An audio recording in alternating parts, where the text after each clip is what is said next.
반려동물과 음식 사이. 강아지는 오래전부터 인간과 가장 친숙한 동물로 알려져 있으며 2017년 국내 기준 반려견 인구는 1000만 시대에 도래하였습니다.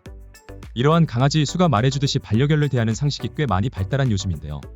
하지만 이렇게 친숙한 강아지가 음식으로 쓰이기도 하는데 이를 개고기라고 부르죠. 여전히 복날만 되면 삼계탕을 먹는 게 일반적이지만 여전히 보신탕을 먹는 사람들도 있습니다. 보신탕은 삼계탕과 함께 삼복절식의 대표적인 음식이기 때문이죠. 과거 복중에는 암탉에 인삼을 넣은 삼계탕을 먹어 몸을 보하고 땀을 흘리곤 하였으나 대개는 게장을 먹었습니다. 게장을 못 먹는 사람은 개고기 대신 쇠고기를 사용한 육개장을 먹었으며 초식이주의 생활에서는 육류의 보충이 항상 요구되었던 시절도 있었습니다.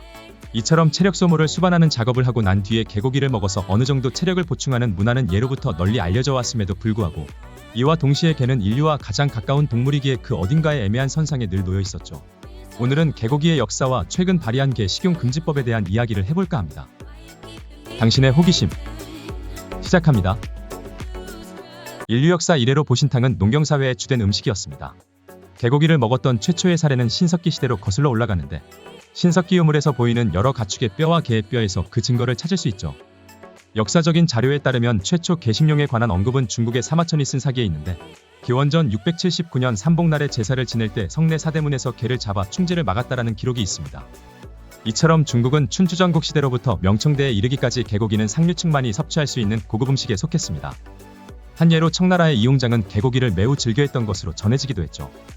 우리나라의 개고기 식용의 역사는 고구려 벽화에 등장하는 개 잡는 장면으로 미루어 보아 고려시대에는 개를 구워서 먹는 습속이 유행했다는 걸 알 수 있습니다. 조선왕조실록에서는 중종 31년 김한노가 개고기를 좋아하여 아천배들이 개고기를 뇌물로 바치고 벼슬을 얻었다고 하는 기록이 있을 정도였죠. 보신탕이란 이름은 한자로도 보신이라고 쓰이는데 이는 콩팥에 부족한 것을 채운다는 뜻입니다. 즉 신장을 보한다는 뜻인데 이는 더위를 이기기 위해 신장을 보호하는 음식을 보신탕이라고 하는 것이죠. 하지만 서양 문화권에서는 개고기를 즐겨 먹어온 한국 민족을 야만적이고 추하게 보기도 합니다. 이는 음식 문화에 따른 차이점이라 볼 수 있는데 대표적인 예로 아랍인들이 돼지고기를 안 먹는 것이 우리 눈에는 이상하게 보이는 문화가 있죠. 우리 조상들도 여름에는 가급적 돼지고기를 먹지 않았는데 그 이유는 다른 고기보다 돼지고기가 더위에 쉽게 상하기 때문이었다고 합니다. 이처럼 주로 사막의 더위 속에서 살아가는 아랍인들이 돼지고기를 안 먹게 된 것은 어찌 보면 당연하다고 볼 수도 있습니다. 그래도 혹시 먹고 탈이 나는 사람이 있을까봐 아예 종교적인 율법으로 금지시킨 것이라 할 수 있습니다. 이렇듯 상대적인 음식 문화에 있어서 유독 그것이 인정되지 않고 비난받는 것이 국내에서는 바로 개고기입니다. 개고기는 주로 동양에서 먹는데 이것은 동서양의 생활 방식의 차이 때문에 생겨난 편견이죠. 한편 농경민족에게 있어서 논밭을 갈아주는 소는 아주 소중한 동물이며 소를 잡아먹는 것은 함부로 할 수 없는 일인 것과 같은 것입니다. 보신탕이라는 단어 자체는 이승만 정권에 생겨난 단어인데 광복 이후 미국의 많은 원조에 기대어 살던 이승만 정권 시절에 개를 먹는 야만적인 행동을 하지 말라는 서양인들의 압력에 굴복할 수밖에 없었고 그렇기에 한국은 미국의 눈치를 봐 개고기 식용을 규제할 수밖에 없었습니다. 그렇다고 저력의 한국인이 유구한 역사를 가진 음식을 포기할 순 없었기에 개고기라 표현하지 않고 이를 우회적으로 보신탕이라고 부르게 된 것이죠. 이처럼 개고기는 외부의 시선을 의식한 음식이었기 때문에 영양탕, 사철탕과 같이 정체불명의 말을 사용하는 경우도 종종 있습니다.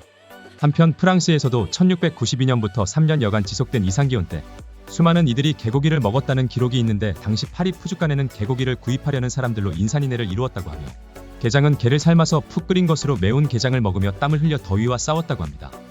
이처럼 오랜 역사를 가지고 있는 개고기는 최근 국회에서 개 식용 금지법이 발의되었습니다. 한국에서는 오는 2027년부터 개 식용이 사실상 금지되었죠.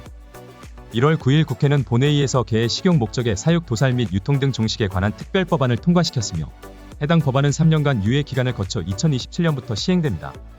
그렇다면 이 법안이 발의되기 전에는 개고기 산업이 자유로웠냐? 그건 또 아닙니다. 개고기 산업은 오랜 시간 합법도 불법도 아닌 회색지대에 놓여 있었습니다. 최초 법적 논의는 1970년대로 거슬러 올라가야 하는데 당시 정부는 이 시기에 축산법과 축산물 가공처리법상 개를 가축에 포함시켜 도살 및 유통검사 대상으로 삼았습니다. 하지만 1978년 정부는 동물단체 등의 반발로 축산물 가공처리법상 가축의 범위에서 개를 제외시켰고 이로 인해 개를 사육하고 도살처리부터 가공 유통하기까지의 과정이 법적으로 규정돼 있지 않게 되죠. 하지만 개가 축산법상으로는 여전히 가축이라는 점에서 혼란이 남게 되었습니다. 축산법은 소와 돼지 등 사람들이 주로 육류로 소비하는 동물뿐만 아니라 말과 타조, 기러기, 꿀벌 등도 가축으로 보고 있는데 가축의 범위를 사육이 가능하고 농가의 소득 증대에 기여할 수 있는 동물로 넓힌 것이지만 이는 식용 목적으로 개를 사육할 수 있다는 논리로도 활용되어 왔기 때문이죠. 반면 동물협회 측은 개가 축산물위생관리법, 식품위생법 등으로 다뤄지지 않는다는 점을 들어 개 도축 및 유통 행위가 불법이라고 주장해왔습니다. 이처럼 애매한 위치에 놓여 있었던 개고기 관련 법안이 최근 개를 대하는 높은 인식 변화로 인해 생겨난 법안임에는 분명합니다. 개고기 금지 논의는 오랫동안 지지부진했지만 최근 젊은 세대가 반려견을 키우거나 동물 복지에 큰 관심을 갖기 시작하면서 개고기에 대한 거부감이 커졌기 때문이죠. 또한 이러한 인식 변화가 실제 개고기에 대한 수요 감소로 이어지기도 한 것이고요. 대한육견협회 측은 국내에서 현재 식용 목적으로 개를 사육하는 농가 수를 약 3,000개로 파악하고 있다며, 이는 2010년대 초반 1만 개에 달했던 것에 비하여 줄어든 수요에 대한 통계를 말하기도 하였습니다. 이렇듯 개를 가족으로 받아들이는 문화가 고착화되면서 이러한 정서적 문제로 개고기에 대한 수요가 줄어든 것인데, 이와 더불어 개고기의 생산 과정상 문제로도 개고기를 지양해야 한다는 의견도 있습니다.